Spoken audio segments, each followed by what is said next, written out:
तो कहने का आशय ये है कि इतने लंबे लंबे आंदोलन चलाए हैं उन्होंने। मेरठ कमिश्नरी पे चलाया, रजबपुर में जेल भरो आंदोलन चलाया, भोपाल में चलाया, दिल्ली में चलाया, बोट क्लब पर बैठे रहे।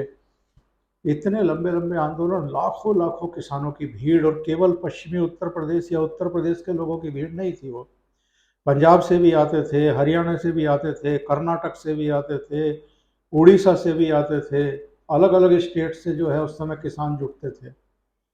उनको नियंत्रित करना और खुद को संतुलित बनाए रखना, और जब देखना कि कहीं मामला जो है वो गलत मोड़ ना ले ले, हिंसा ना हो जाए, तोड़ फोड़ ना हो जाए, तो आंदोलन को ख़त्म भी कर देना।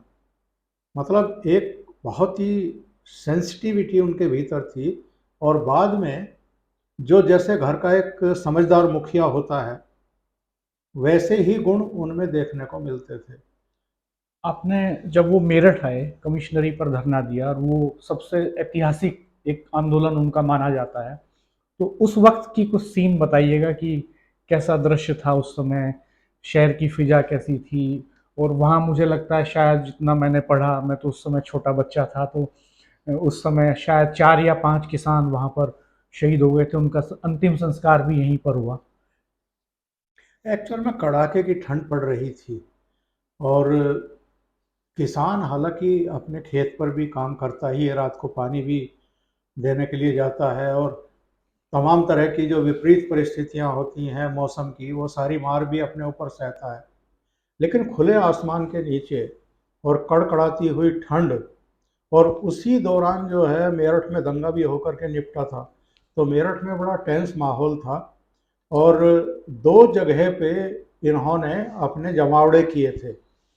एक सीएसटी का जो मैदान था, खुला हुआ मैदान, और एक कमिश्नरी के आसपास का जितना इलाका था, दो जगह उनके जमावड़े थे। एक का नाम उन्होंने रामगढ़ी रख दिया था, एक का नाम हनुमानगढ़ी रख दिया था। और दिन में भाषण वगैरह होते थे, और शाम को रागनियाँ और तमाम दूसरी चीज़ें शुरू हो जाती थी। खाने पीने की कोई कमी नहीं थी। ट्रैक्टर भर भर करके, ट्रैक्टर ट्रॉली में गांव से खाने आते थे, यहाँ भी खाने बनते थे। तो एक उनका संकल्प था कि जो हमारी समस्याएं हैं, किसानों की समस्याएं हैं, सरकार उनको ऑन करे, कम से कम मान तो ले कि हाँ ये समस्याएं हैं, फिर उनके समाधान की तरफ बढ़े। तो उस समय चूंकि वीर बहादुर सिंह मुख्यमंत्री हुआ करते थे, और केंद्र में राजीव गांधी की सरकार थी, तो कांग्रेस सरकार के खिलाफ एक्चुअल में वो उनका आंदोलन था।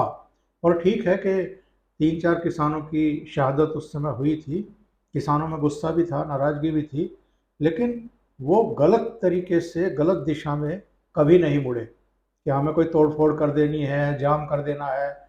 एक एरिया था, बस वहां तक वो किसान आंदोलन सीमित रहा। मेरठ के ट्रैफिक को भी, जनजीवन को भी उन्होंने प्रभावित नहीं किया।